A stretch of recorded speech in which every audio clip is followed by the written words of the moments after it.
نحمدہ و نصلی و نسلم علی رسول الکریم، اما بعد، اعوذ باللہ من الشیطان الرجیم، بسم اللہ الرحمن الرحیم۔ یا ایہا النبی انا ارسلناک شاہدا و مبشرا و نذیرا و داعیا الی اللہ باذنہ و سراجا منیرا۔ وقال اللہ تعالی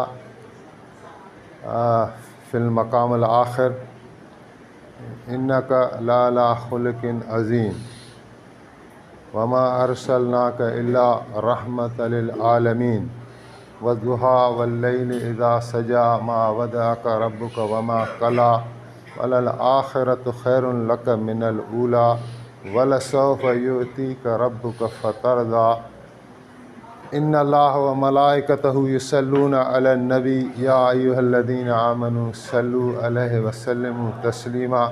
لقد جاءکم رسول من انفسکم عزیز علیہ ما عنتم حریص علیکم بالمؤمنین رؤوف الرحیم۔ اللہ تبارک و تعالیٰ کے لیے ساری کی ساری تعریف ہے، حمد ہے، جو پوری کائنات کا خالق ہے۔ اس جیسا کوئی ہے نہیں، اس جیسا کوئی ہو سکتا نہیں۔ باقی ساری مخلوقات ہے، جس کو جو شان حاصل ہے، جس کو جو صفت حاصل ہے، اللہ تعالیٰ نے دی ہے۔ اللہ تعالیٰ کا اسی پر قبضہ ہے، چاہے تو برقرار رکھے، چاہے تو واپس لے لے۔ اکیلا بادشاہ ہے، باقی ساری اس کی ملکیت ہے۔ اکیلا خالق ہے، باقی سارے ہم اس کے مخلوق ہیں، اور اسی کی بادشاہی ہے۔ زمینوں میں بھی اسی کی بادشاہی، آسمانوں میں بھی، اور کوئی ذرا اس کی قبضہ قدرت سے باہر نہیں۔ اللہ تعالیٰ نے کلام پاک میں فرمایا، کوئی پیشانی ایسی نہیں جو اللہ رب العزت کے قبضے میں نہ ہو۔ وہ انسان ہو، وہ حیوانات ہوں، وہ فرشتے ہوں، کچھ بھی ہو، اللہ تعالیٰ نے ان کو بنایا ہے، اور اللہ سبحانہ و تعالیٰ کا ان پر تسلط ہے، قبضہ ہے۔ جناب نبی کریم رؤوف رحیم صلی اللہ علیہ وآلہ وسلم پر درود و سلام اور آداب، جن کو اللہ تعالیٰ نے اپنا محبوب بنایا، سید المرسلین بنایا، خاتم النبیین بنایا، شفیع المذنبین بنایا، الگ الگ القابات سے نوازا۔ کلام پاک میں دیکھیں کہ کوئی 1.25 لاکھ نبیوں کا ذکر ہے۔ 1.25 لاکھ نبی کا کم و بیش علماء کرام سے ہم سنتے ہیں کہ نبیوں کی تعداد 1.25 لاکھ ہے، لیکن کلام پاک میں ایسے تو ذکر ہیں، لیکن نام صرف 26 کے آئے ہیں۔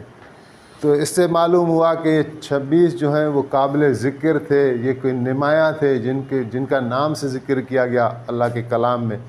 پھر 26 میں سے 9 ایسے ہیں وہ اتنے بڑے اور اولو العزم سمجھیں کہ اللہ تعالیٰ نے ان کو پھر یا کا خطاب دیا ہے۔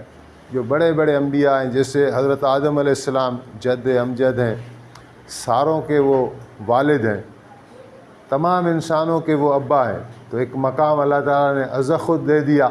جب نبی کریم صلی اللہ علیہ وسلم جب معراج پر گئے تو حضرت آدم علیہ السلام نے مرحبا کی، تو اور فرمایا کہ میں مرحبا کرتا ہوں ایک صالح نبی کو اور ایک صالح بیٹے کو۔ تو حضور بھی کس کے بیٹے ہیں؟ آدم علیہ السلام کے۔ ابراہیم بھی کس کے بیٹے؟ آدم علیہ السلام کے۔ نوح بھی کس کے بیٹے؟ آدم علیہ السلام کے۔ ایک مرتبہ ہے، بڑا مرتبہ ہے۔ تو اللہ تعالیٰ نے آدم علیہ السلام کو خطاب کیا، یا آدم اسکن انت و زوجک الجنہ۔ یا کا خطاب آ گیا 9 نبی، یعنی ان 26 میں بھی یہ ابھر کر آئے۔ پھر وہ نوح علیہ السلام کو خطاب کیا، یا نوح انہ لیس من اہلک۔ ابراہیم علیہ السلام کو خطاب کیا، ونادیناہ ان یا ابراہیم قد صدقت رؤیا۔ موسیٰ علیہ السلام کو خطاب کیا، وما تلک بیمینک یا موسیٰ۔ داؤد علیہ السلام کو خطاب کیا، یا داؤد انا جعلناک خلیفۃ فی الارض فاحکم بین الناس بالحق۔ عیسیٰ علیہ السلام کو خطاب کیا، اذ قال اللہ یا عیسی ابن مریم۔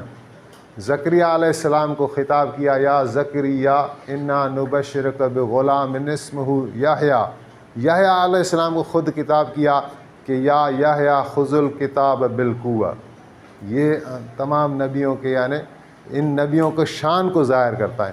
لیکن آقا کریم علیہ السلام کا جب نمبر آیا تو اللہ تعالیٰ نے یا کا خطاب تو دیا، لیکن دوسروں کی طرح نہیں پکارا، نام سے نہیں پکارا۔ یا محمد کہہ دیتے ہیں، یا احمد کہہ دیتے، تو جیسے دوسروں کو خطاب ہو رہا ہے۔ لیکن حضور کے ساتھ امتیاز کا سلوک کیا گیا، اور قرآن کا ادب دیکھیں کہ یا محمد نہیں کہا، یا احمد بھی نہیں کہا، پکارا ضرور لیکن القاب کے ساتھ، خطابات کے ساتھ، یا ایھا النبی انا ارسلناک شاہدا و مبشرا و نذیرا۔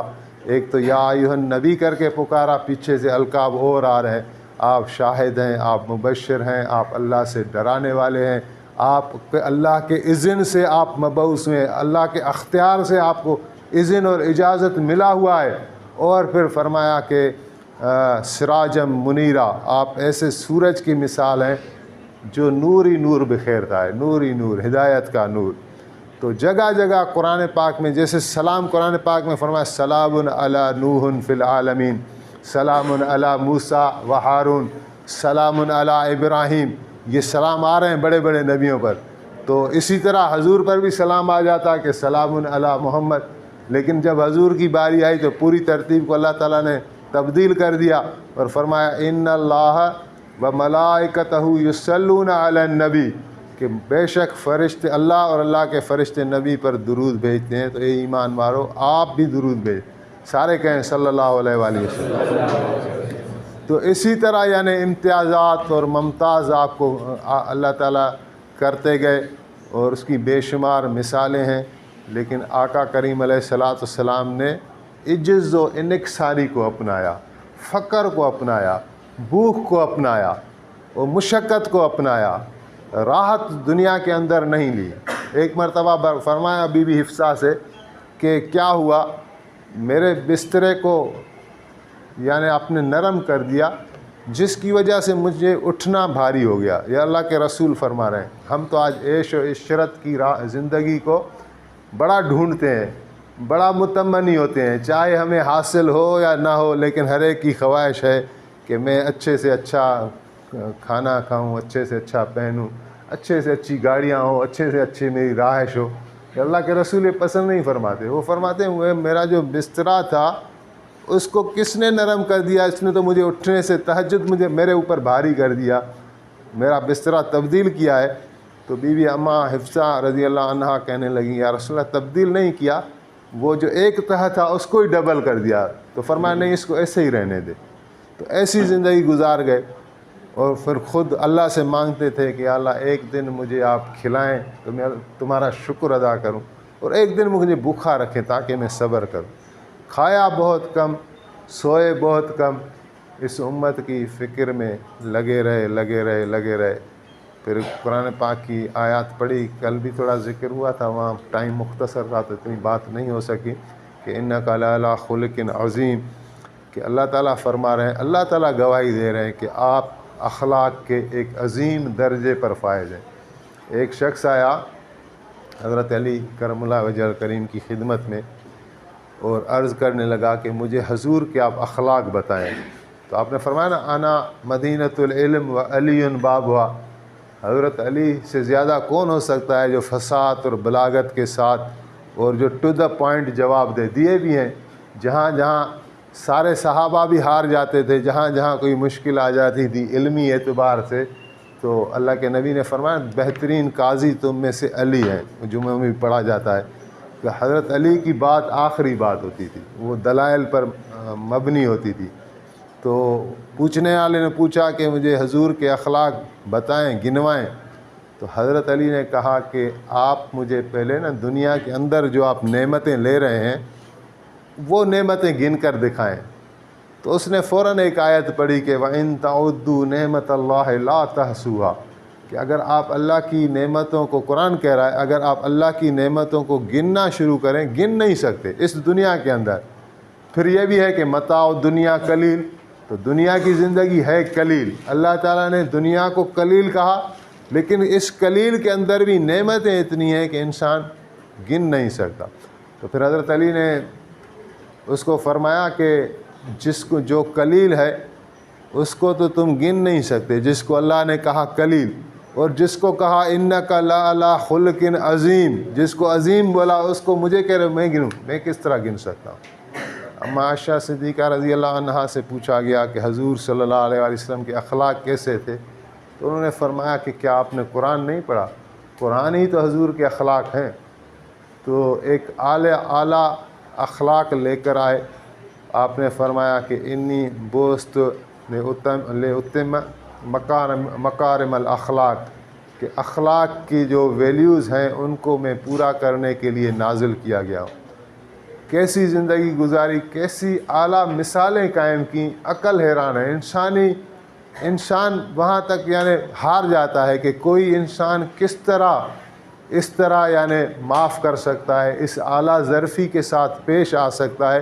تو لوگوں نے جو 20 سال آپ کے دشمن رہے، مکے والے خود، جہاں میں آپ کی تشریف آوری ہے، جہاں آپ کی ولادت ہے، تو وہ مکے والے آپ کو نہیں مانتے تھے. عموماً یہ ہوتا ہے، دوسرے نبیوں کے ساتھ بھی ہوا، کیونکہ اسی شہر میں ان کی ولادت ہے، اسی شہر میں بچپن اور جوانی ہے، تو وہ اپنے جیسا سمجھ رہے ہیں. تو اللہ کے رسول زور لگا رہے ہیں، فرما رہے ہیں 40 سالہ زندگی ایسی آپ نے گزاری نبوت سے پہلے جو آپ نے عزتیں کمائی.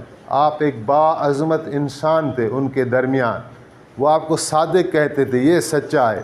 وہ آپ کو امین کہتے تھے، یہ امانت دار ہے. لیکن اس کے باوجود جب آپ نے دعوت پیش کی، لا الہ الا اللہ کہا، تو حضور کے وہ دشمن ہو گئے اور اس کلمے کی بنیاد پر ستانا شروع کیا آپ کو، آپ کے ساتھیوں کو. غیر انسانی سلوک کہ بلال نے کلمہ پڑھا تھا، لیکن کلمہ کوئی اتنا بڑا جرم ہے.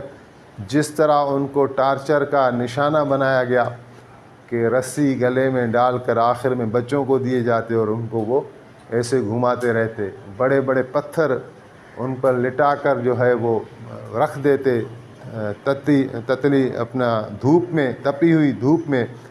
تو پھر بھی وہ کہتے احد احد. تو یہ کوئی جرم تو نہیں تھا، کلمہ ہی پڑھا تھا.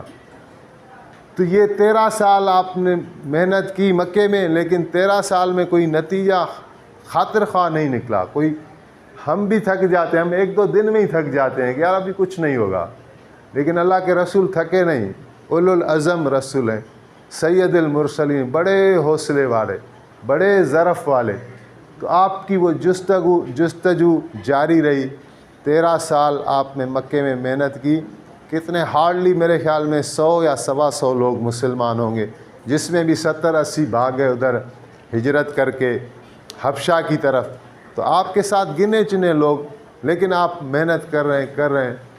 تو آخر کار طائف کا رخ کیا، اور طائف میں جو کچھ ہوا وہ ایک سمجھیں ایک کلائمیکس ہے، ایک انتہا ہوتی ہے نا. یعنی جو مشقتیں آپ پر آ رہی تھیں، جو آپ کے ساتھیوں پر آ رہی تھیں، اس کی بھی آخر کوئی تو حد ہوگی نا.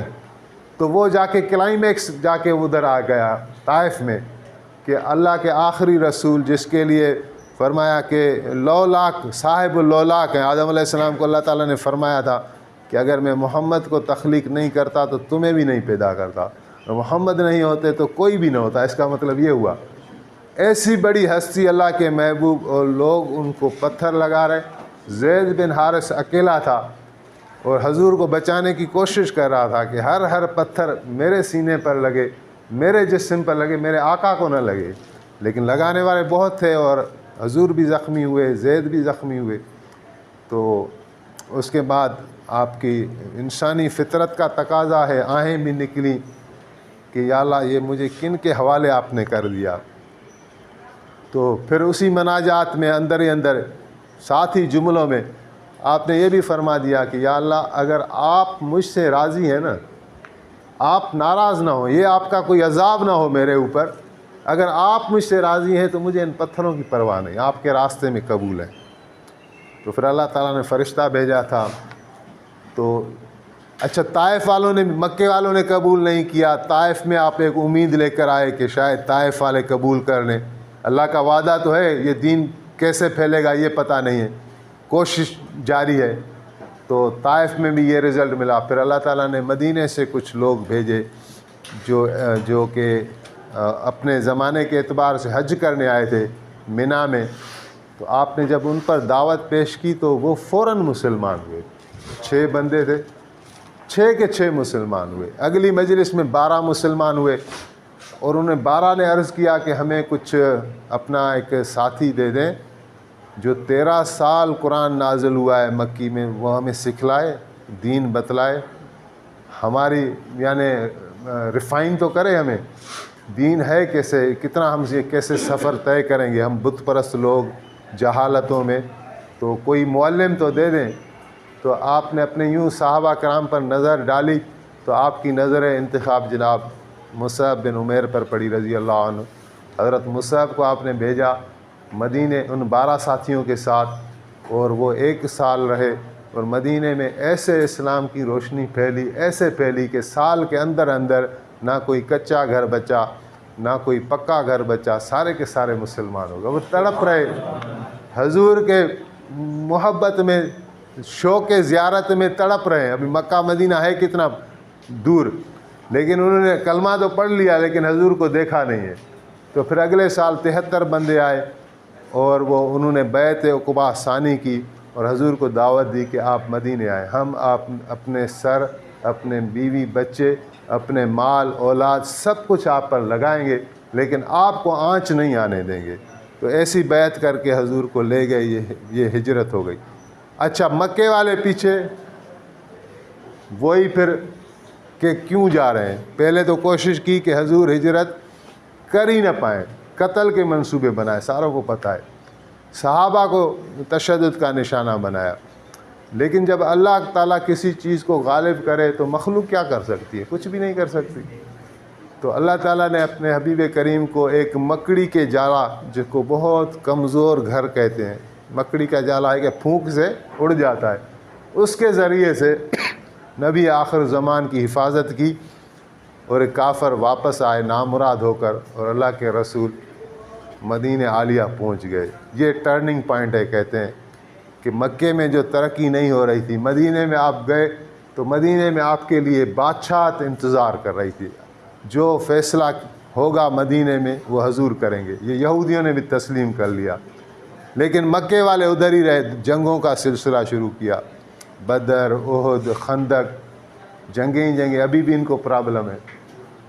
پھر صلح حدیبیہ ہوا 6 ہجری میں، جب انہوں نے دیکھا کہ حضور اتنے طاقتور ہو گئے ہیں کہ ابھی ہم بھی جنگ نہیں کر سکتے، تو ایک صلح ہوا جس میں یہ شرط رکھی گئی کہ 10 سال آئندہ مسلمان اور قریش آپس میں جنگ نہیں کریں گے۔ پہلی شرط یہ تھی، اس پر حضور راضی ہوئے، خوش ہوئے۔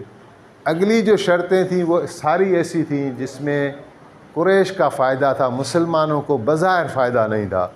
تو صحابہ رنج ہو رہے تھے کہ یہ ایک ایسا صلح ہم کرنے جا رہے ہیں جس میں ہماری عزت نہیں ہے، تو رسول اللہ ایسا نہ کریں، بس ہمارے پاس تلواریں، وہ جہاد کے جذبے سے بھرے ہوئے تھے کہ ہم ان کے ساتھ ایسی باتیں کیوں کریں، بس اگر ہوا تو مانتے ہیں تو مانتے ہیں، نہیں مانتے تو ہم تلواریں نکالیں گے، ہمارے لیے جنت ادھر انتظار کر رہی۔ ان کی نظر وہاں تک تھی لیکن رسول اللہ کی نظر بہت دور تک تھی۔ تو آپ نے ان سے صلح کر لی، ساری شرطیں ان کی مان لیں۔ اچھا، 2 سال کے بعد قریش نے وہ صلح توڑ ڈالی۔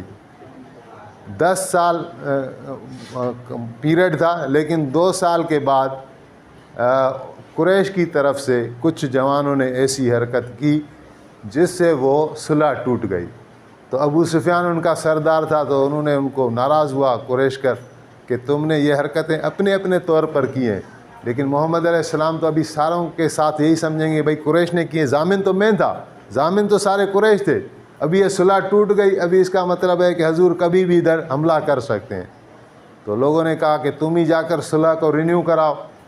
تو یہ گئے مدینے میں اور ملے فردن سب سے، حضرت ابوبکر سے، حضرت عمر سے، حضرت علی سے، کہ مجھے صلح رینیو کرا دیں، لیکن حضور ان کو کوئی جواب نہیں دے رہا تھا، صحابہ نے بھی کوئی اس کو تسلی بخش جواب نہیں دیا۔ یہ پھر بیٹی تھی ان کی ام حبیبہ رضی اللہ عنہا، وہ حضور صلی اللہ علیہ وسلم کے نکاح میں تھی، حضور کی زوجہ محترمہ ام المومنین، ان کے گھر چلے گئے۔ باپ بیٹی کا ایک رشتہ تو ہے، وہ بیچ میں دراڑ تو تھی، یہ ایمان والی، وہ ابھی کفر پر۔ تو گھر چلے گئے تو بی بی صاحبہ نے استقبال کیا باپ کا، لیکن جب وہ بسترے پر بیٹھ رہے تھے تو وہ رسول اللہ کا بسترا تھا، تو وہ انہوں نے فوراً لپیٹ دیا کہ ایسے نہیں، یہ بیٹھ جائے۔ تو اس کو غصہ آیا کہ یہ کیا کر رہی ہے، تو کہہ بھی دیا کہ میرے یعنی ہم سے بچھڑ کر تمہارے تو اخلاق ایسے ہو گئے برے، تو بی بی صاحبہ نے کہا نہیں، آپ یہاں غلطی کر رہے ہیں، ہمارے اخلاق برے نہیں، ہمارے اخلاق اچھے ہو گئے. بات یہ ہے کہ آخر الزمان نبی کا بسترا ہے اور آپ نے ابھی تک کلمہ نہیں پڑھا، ابھی آپ مشرک ہیں، پلید ہیں، اور میں یہ گوارہ نہیں کر سکتی کہ کوئی مشرک حضور کے بسترے پر بیٹھے. پر ناراض ہو کر وہاں سے چلے گئے اور آخر کار یہ وہاں مدینے سے مایوس ہو کر واپس آئے مکے میں. تو ان کو پریشانی رہی کہ کسی ٹائم بھی شاید مسلمان آ جائیں، اور یہی ہوا کہ اللہ کے رسول نے کوئی 10,000 لشکر کی منادی کرا دی، لشکر جمع ہوتا گیا. جانا کہاں ہے اندازہ تو تھا لیکن اس کو ڈسکلوز نہیں کیا گیا. جب مکہ میں آپ انٹر ہوئے تو ابو سفیان جو ہے وہ پہلے ہی، کیونکہ ان کو پریشانی ہوتی تھی نا، روزانہ وہ رات کو کہیں دیکھتا تھا کوئی لشکر تو نہیں آ رہا. تو جب وہ قریب پہنچے ہیں تو حضرت عباس کو بھی یہ اندازہ تھا، وہ بھی اپنے شہر والوں کو بچانا چاہتے تھے. وہ تھوڑا نکل آئے تو ان کی ملاقات ابو سفیان سے ہوئی، اور حضرت عباس نے آ کے اس کو سارا لشکر دکھایا اسلامی. تو وہ حیران ہو گیا. رات کا ٹائم تھا، 10,000 لشکر، اور وہ آگ جلائی ہوئی تھی، لوگوں نے کھانا وانا پکانا ہوتا ہوگا.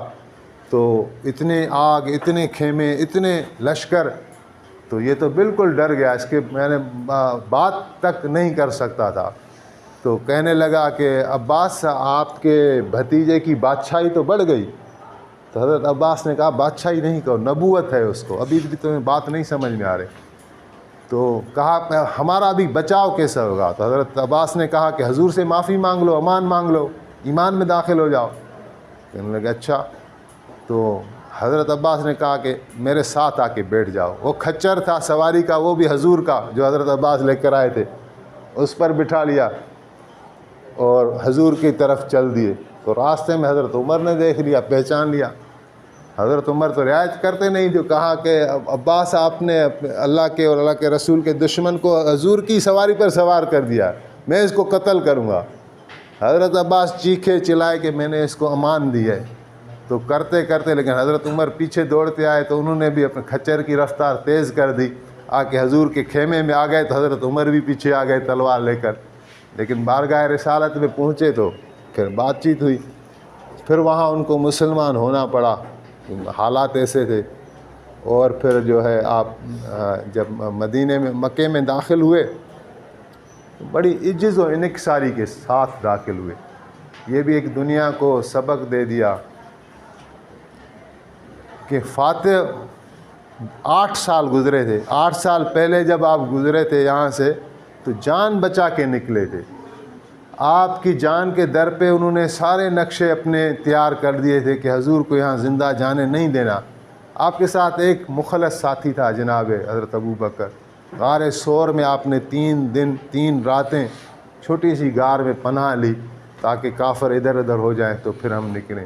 ابھی 8 سال کے بعد آپ آ رہے ہیں، آپ کے ساتھ 10,000 لشکر ہے، اور وہ بھی اسلحہ کے ساتھ. اور قریش کو کوئی طاقت نہیں تھی کہ اتنے بڑی لشکر کا مقابلہ کر سکے. انہوں نے تلواریں ڈال دیں. تو اللہ کے رسول جب مکے میں داخل ہوئے تو آپ نے سجدہ کے لیے اپنا سر مبارک ادھر اونٹنی پر ہی سجدے میں رکھ دیا، اور اتنی گردن کو جھکا لیا کہ نیچے جو کھڑا شخص تھا وہ بھی آپ کا مبارک چہرہ نہیں دیکھ سکتا تھا. استغفار کرتے ہوئے، اللہ تعالیٰ کی حمد و ثنا کرتے ہوئے، اللہ کی تعریف کرتے ہوئے، گردن کو جھکاتے ہوئے داخل ہوئے. اور حضرت سعد بن عبادہ انصار کا ایک کمانڈر تھا، حضور کے وزیر ہیں یہ، ایسے سمجھے انصاری صحابی، جو ایک قبیلے کا سردار تھا، جھنڈا اس کے پاس تھا. اس نے نعرہ لگایا کہ آج تو میں ان کو مکے والوں کو دیکھ لوں گا، آج جو ہے نا بلال پر کیے ہوئے زخموں کا ہم بدلہ لیں گے. تو ایسے گنوانا شروع کیا، آج ہم ان کا جنہوں نے یہ ظلم کیا تھا ان کا آج ہم یہ حساب کریں گے. تو حضرت عباس نے سنا تو حضور کو کہا کہ سعد بن عبادہ جو ہے ایسی بات کر رہا ہے. تو حضور نے فرمایا کہ میں نے ان کو ایسا حکم نہیں دیا، یہ اپنے طور پر کہہ رہے ہوں گے. تو کسی اور صحابی نے بھی کہا کہ حضرت سعد کے جو تیور ہے نا، ہمیں بھی ڈر لگتا ہے کہ ہو سکتا ہے مکے والوں پر تلوار چلا دے. تو آپ نے فرمایا ٹھیک ہے ایسا کرو کہ کیس بن سعد کو کہو کہ وہ جھنڈا اپنے باپ سے لے لے. اپنے یعنی حضرت سعد کے بیٹے کو ہی ان سے جھنڈا دلوایا اور امارت سے تھوڑا پیچھے کیا، اور پھر آپ مکے میں جب خانہ کعبہ میں داخل ہوئے اندر تو 2-3 ساتھی آپ کے ساتھ تھے، حضرت بلال تھا، حضرت علی تھا، اور وہاں جو 360 بت رکھے ہوئے تھے ان بتوں کو آپ نے توڑا اور نکالا۔ ایک بڑا بت تھا حبل، وہ تھوڑا اونچا تھا، آپ کے ہاتھ مبارک میں لاٹھی تھی، عصا مبارک، اس کے ساتھ آپ بتوں کو گراتے جاتے تھے، وہ قرآن پاک کی آیت پڑھتے جاتے تھے کہ کل جاء الحق وزہق الباطل ان الباطل کان زہوقا، تو بت گرتے جاتے تھے، ٹوٹ ٹوٹ کر بکھرتے جاتے تھے۔ ایک بت جو تھا وہ اونچا پڑا ہوا تھا تو وہاں تک عصا نہیں پہنچ سکتی تھی، تو آپ نے حضرت علی کی طرف دیکھا تو حضرت علی نے کہا یا رسول اللہ آپ میرے کندھوں پر سوار ہو جائیں اور اس کو گرا دیں، تو حضور نے فرمایا کہ نہیں، تم میرے کندھوں پر سوار ہو جاؤ۔ تو حضرت علی کہنے لگے کہ یا رسول اللہ یہ تو ادب کے خلاف ہے، کیسے کروں؟ تو آپ نے فرمایا الامر فوق الادب، جب میں تمہیں امر کرتا ہوں تو ادب کا واسطہ ختم ہو گیا، میں حکم کر رہا ہوں۔ تو حضرت علی وہاں دوش مبارک پر سوار ہوئے اور آپ کی عصا لی اور اس سے وہ بڑا بت بھی گرایا اور یہ ٹوٹ کر باہر آئے۔ تو ایک اعلان اس سے پہلے کیا گیا تھا قریش کے لیے، اپنے دشمنوں کے لیے، کہ جو خانہ کعبہ میں جمع ہوں گے نا ان پر تلوار نہیں چلا جائے گی، ان کو امان ہے۔ تو سارے کافر خانہ کعبہ کے اس میں پریمیسز میں آ گئے اور بتوں کو دیکھ رہے ہیں جن کو وہ پوجتے تھے کہ ٹوٹ ٹوٹ کر وہ ان کو ذلیل کر کے نکالا جا رہا ہے ابھی، لیکن مجبور ہے، کچھ کر نہیں سکتے۔ تو ان کے بعد بتوں کی صفائی کے بعد جب آپ خانہ کعبہ سے پھر باہر آئے تو یوں آپ نے نظر ڈالی تو وہی آپ کے سامنے وہ دشمن تھے، وہ کفار جو 20 سال سے صرف کلمے کی وجہ سے آپ سے دشمنی کر رہے تھے۔ آپ کا قصور ان کی نگاہ میں کیا تھا کہ یہ کہتا ہے لا الہ الا اللہ محمد رسول اللہ، تو 20 سال بڑی دشمنی ہے، آپ نے سب کچھ کر کے ان کو دکھایا۔ سر میرا آڈیٹوریم میں 2 منٹ رہ گئے، میرے لیڈر کھڑا کر دیں، میں وہاں جا رہا ہوں۔ ہاں ٹھیک۔ تو 20 سال بڑے ہوتے ہیں، آپ نے کیا کچھ کر کے ان کو نہیں دکھایا۔ احادیث میں ہے، قرآن میں بھی وقترب کیا کس طرح آیت ہے، اقترب الساعۃ وانشق القمر، کہ چاند کو ٹکڑے کر کے دکھایا انگلی کے اشارے سے، درخت آئے اور درخت نے آپ کے سجدہ کیا، پتھریوں نے آپ کا کلمہ پڑھا، یہ معجزات آپ نے الگ دکھائے، قرآن آپ نے الگ ان پر پڑھا، قربانیاں آپ نے الگ دیں، کتنی بار ان کو سمجھایا، اور پھر بھی یہ دشمنی کرتے رہے۔ آج 20 سال کے بعد جب وہ چہرے آپ دیکھ رہے تھے تو وہاں کا جو رواج تھا، جو قانون تھا، وہ یہ تھا کہ جب کوئی دوسرے پر فتح حاصل کر لیتا تو مردوں کو قتل کیا جاتا تھا باغی سمجھ کر، اور عورتوں اور بچوں کو غلام بنا کر بیچ دیا جاتا تھا، شہر ہی پورا ان سے فارغ۔ تو ملکی قانون کے مطابق بھی یہ ابھی غلام بن چکے تھے اور تلوار کے حقدار تھے، اور 20 سال ان کی ہسٹری بھی ایسی تھی کہ یہ معافی کے حقدار نہیں تھے، لیکن آپ نے شروع سے ہی ان سے کلام جو کیا اسی میں ہی رحم اور شفقت تھی۔ آپ نے فرمایا کہ یا معشر القریش ماذا تظنون و ماذا تقولون، میرے بارے میں کیا گمان کرتے ہو، کیا کہتے ہو؟ تو اب یہ جو ہے نا 20 سال کے بعد جب یہ مغلوب ہوئے ہیں تو اب یہ کہنے لگے کہ نظن خیرا و نقول خیرا اخ کریم و ابن اخ کریم، کہ آپ کے بارے میں تو ہم اچھا گمان کرتے ہیں اور اچھا ہی کہتے ہیں، اور یہ کہتے ہیں کہ آپ کریم مہربان بھائی ہیں اور مہربان بھائی کے آپ بیٹے ہیں، یعنی حضرت عبداللہ کے یا حضرت عبد المطلب کے۔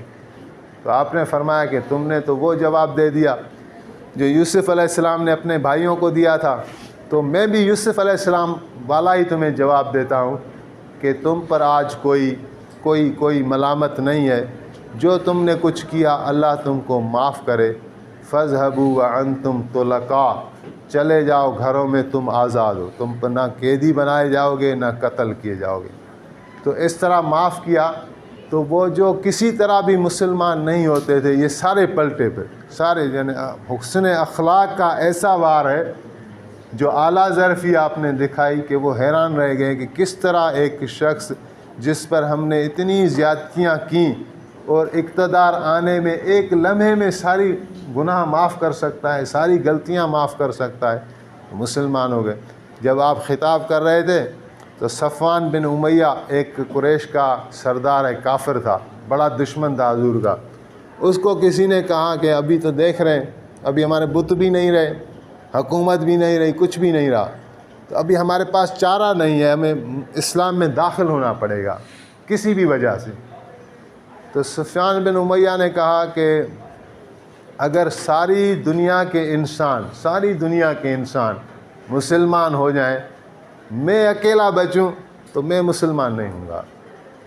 تو 4 مہینے حضور نے وہاں قیام فرمایا، اور مہربانی آپ نے ان لوگوں پر اتنی کی کہ وہ بھی مسلمان ہو گیا۔ ایک دن اتنا اس کو شرم آیا، حضور مہربانی پر مہربانی کرتے رہے، ابھی تو کوئی وجہ بھی نہیں رہی تھی نا، حضور چاہتے ان کی گردنیں اڑا دیتے، ان کو قید میں ڈلوا دیتے، ان کی کوئی ضرورت ہی نہیں رہی تھی، لیکن پھر بھی آپ نے مہربانی کی، اس شرم کی وجہ سے یہ بھی جو ہے مسلمان ہو گیا۔ ہاں البتہ آخری بات کرتا ہوں کہ جب اس طرح کی مہربانیاں انصار نے دیکھی، انصار مدینہ نے، جو کہ دین کے غالب کرنے میں اللہ تعالیٰ نے ان سے کام لیا، تو وہ تھوڑا افسردہ ہو گئے کہ حضور نے ان کو اتنے انعامات دینے شروع کیے۔ مثال کے طور پر ابو سفیان آج مسلمان ہوا ہے، تو ایک غنیمت کا مال آیا بہت زیادہ، تو آپ نے ان کو 100 اونٹ دے دیے، وہ چلا گیا اور ایک اور بیٹے کو لے آیا، بولا حضور یہ بھی مسلمان ہوا ہے، یعنی اس کو بھی کچھ دیتے، تو آپ نے فرمایا اس کو بھی 100 اونٹ دے دو۔ پھر دوسرے بیٹے کو لے آیا تو بولا اس کو بھی 100 اونٹ دے دو۔ تو انصار کو کتنا مل رہا تھا، اور مہاجرین کو جو اصل ساتھی تھے پرانے جنہوں نے قربانیاں کی ہوئی ہیں، ان کے حصے میں آ رہے تھے 4 یا 5 اونٹ، اور یہ جو ابھی مسلمان ہوئے ان کو 100 بھی 200 بھی ایک بندے کو۔ تو ایک انصاری نے ایک شعر بنایا، شعروں میں یہ بات کرتے تھے عرب، اس شعر کا مفہوم یہ تھا کہ حضور جو ہے وہ آج نئے لوگوں کو نواز رہے ہیں اور پرانوں کو جو ہے وہ بھول رہے ہیں۔ تو حضور کی مجلس میں ایسا شعر پڑھا تو آپ کو محسوس ہوا، تو آپ نے حضرت علی کو فرمایا کہ اس کی جا کے نا زبان کاٹ ڈالو۔ حضرت علی نے اس کو لیا، بولا آ جاؤ۔ تو وہاں جہاں بہت سارے اونٹ تھے، ہزاروں کی تعداد میں، حضرت علی نے فرمایا کہ دیکھ لو ان میں چن لو 200 اونٹ جو تمہیں اچھے لگے چن لو، وہ تمہارے ہیں۔ تو وہ گھبرایا ہوا تھا، اس کا نا حلق سوکھ گیا تھا، وہ حضرت علی کو دیکھنے لگا، وہ کہنے حضور نے تو آپ کو فرمایا کہ اس کی زبان کاٹو۔ تو حضرت علی نے فرمایا کہ میں حضور کا مزاج تم سے اچھا سمجھتا ہوں، تمہاری زبان اس طرح کٹے گی تو لے لو۔ تو پھر وہ معافی مانگنے لگا۔ پھر حضرت علی نے اس کو سمجھایا کہ یہ جو ہے نا اللہ کے رسول ایک ان کے مؤلفۃ القلوب کی وجہ سے کر رہے ہیں، نئے مسلمان ہوئے، اور جو پرانے ہیں وہ تو ہیں ہی اپنے۔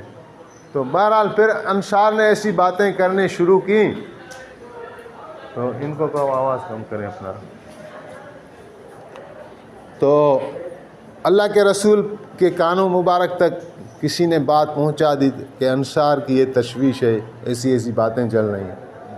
تو آپ نے فرمایا ان کو جمع کرو، ایک جگہ جمع ہو گئے۔ تو حضور رونق افروز ہوئے، حضور وہاں آئے تو سب سے پہلے جو آپ کا دستور تھا، اب ہمیشہ جب بھی آپ اپنی مبارک زبان کو کھولتے تھے تو اللہ کی تعریف کرتے تھے، پہلے اللہ تعالیٰ کی تعریف کی، حمد و ثنا کی، اور اس کے بعد فرمایا کہ اے انصاروں کی جماعت، آپ جو ہے نا ایسے لوگ تھے جو ایک دوسرے، انصار کے 2 گروہ تھے، ایک خزرج ایک اوس، آپ ایک دوسرے کے خون کے پیاسے تھے، جنگیں کرتے تھے، میری وجہ سے اللہ تعالیٰ نے کیا ہے کیوں پیپر میں پکڑا گیا، پیپر میں پکڑا گیا، کس نے پکڑا؟ 6 نمبر میں۔ کس نے؟ استاد کون تھا؟ نام تو سامنے نہیں آتے۔ 1 منٹ رکو۔ اچھا، تو آپ نے فرمایا کہ آپ جو ہے وہ دوزخ کے کنارے پر پہنچ چکے تھے، بت پرست لوگ تھے، تو آپ گڑھے میں گرنے والے تھے، میری وجہ سے اللہ تعالیٰ نے آپ کو وہاں سے نکالا، میری وجہ سے آپ کی دشمنیاں دوستی میں بدلی، میری وجہ سے جہالت سے آپ علم کی روشنی میں آئے۔ تو اس طرح آپ باتیں کرتے رہیں تو انصار جو ہے پانی پانی ہو گئے، رو رہے بھی۔ تو پھر آپ نے فرمایا نہیں، تم بھی مجھے واپس کہو اور کہہ سکتے ہو کہ یا رسول اللہ آپ ایک دین کے ساتھ مبعوث ہوئے، آپ اوپر قرآن نازل ہو رہا تھا، لیکن آپ کے اپنے شہر والوں نے آپ کی نہیں مانی، آپ کو دھتکار دیا، آپ کا انکار کیا، آپ کو دشمنی کا نشانہ بنایا۔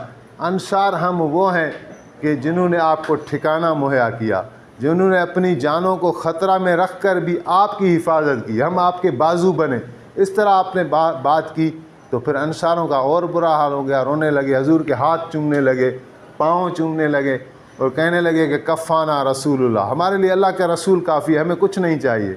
تو آپ نے فرمایا نا میری وفات کے بعد فلاں فلاں زمین جو ہے وہ قبضے میں آئے گی، وہ آپ لوگوں کو دی جائے گی۔ انہوں نے کہا کہ نہیں، ہمیں اللہ چاہیے، اللہ کے رسول۔ پھر آپ نے بھی فرمایا دیکھو وہ لوگ آج مسلمان ہوئے، نئے مسلمان، ان کے کچھ رشتہ دار بدر میں احد میں ہمارے ہاتھوں قتل ہوئے، تو آج اگر میں نے ان کو ایک مؤلفۃ القلوب کے لیے، اگر ان کی دلوں کو موڑنے کے لیے ان کو مال دیا ہے، اور وہ بڑے بڑے مال لے کر مالوں کے ساتھ خوش ہو کر روانہ ہو گئے، اور آپ کے حصے میں آیا ہے اللہ اور اللہ کا رسول، ابھی آپ خود فیصلہ کریں کہ وہ مال والے فائدے میں ہیں یا جن کے پلڑے میں رسول اللہ آیا ہے وہ فائدے میں۔ تو پھر آپ نے فرمایا کہ میری قبر آپ انصاروں کے ساتھ ہوگی، میرا جینا آپ کے ساتھ ہوگا، میرا مرنا آپ کے ساتھ ہوگا، میرا حشر آپ کے ساتھ ہوگا۔ پھر فرمایا کہ ساری دنیا کے انسان ایک راستہ لے کر چلیں اور انصار مدینہ دوسرا راستہ لے کر چلیں تو میں محمد وہی راستہ اپناؤں گا جو انصار مدینہ اپنائیں گے۔ تو آج ہم اپنے اندر بھی دیکھ لیں کہ ہم صرف مال اور دولت کے ساتھ خوش ہیں کہ جو اللہ کے رسول خزانے لے کر آئے ہیں، قرآن کے، سنت کے، نماز کے، روزوں کے، صدقات کے، حسن اخلاق کے، اس کا بھی ہمیں کچھ حصہ مل رہا ہے کہ نہیں مل رہا، اس کی فکر کریں۔ دعا اللہ تعالی ہمیں نیک اعمال کی توفیق عطا فرمائے۔